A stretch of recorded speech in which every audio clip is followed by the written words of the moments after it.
Voilà donc une question qu'on me pose souvent. Tita, c'est quoi?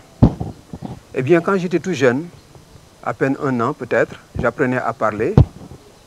J'avais une sœur qui me prenait tout le temps avec elle. Elle s'appelait Sally. Et peut-être qu'avec mon jeune âge, je ne savais pas prononcer son nom. Et je lui disais, Tita, fais-moi ceci, Tita, fais-moi cela. Et c'est ainsi que ce nom, plus tard, m'est retourné. Et tout le monde m'appelle Tita. D'ailleurs, elle est la marraine d'une de mes filles. Donc c'est une femme qui vit toujours à Rufisque et que j'aime bien et qui me rappelle aussi plein de choses dans mon enfance. C'est pourquoi aujourd'hui je signe Tita. Certains pensent que peut-être c'est un nom de fantaisie, mais c'est un nom que j'ai eu très jeune et qui pour moi est historique.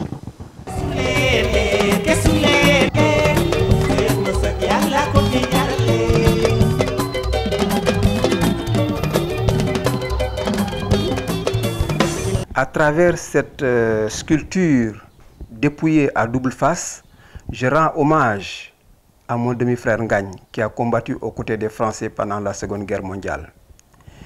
Et à travers sa personne, je rends hommage à tous les tirailleurs sénégalais. Immatriculés qu'ils étaient, on peut lire ici son numéro à lui. Et là, sur cette plaque témoin, nous pouvons lire un message des tirailleurs.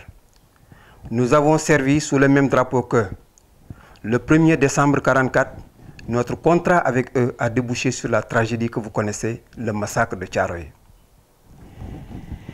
Et là, une grande toile mémoire, également un hommage rendu à ces braves soldats. Et ce qu'on peut retenir de l'histoire, c'est que nous serons pardonnés, mais nous ne serons pas oubliés, ne serait-ce que pour la postérité.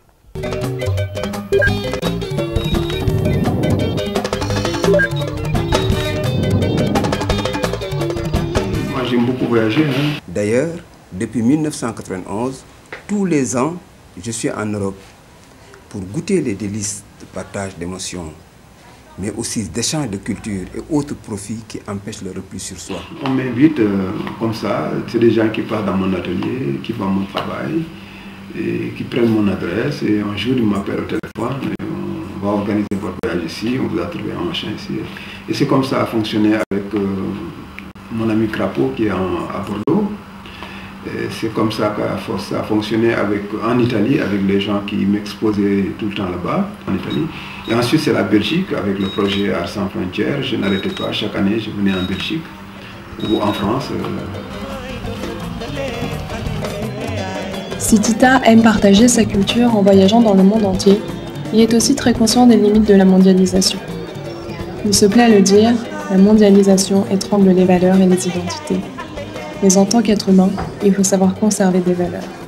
De celles-ci découlent des codes de conduite indispensables pour bien mener sa vie.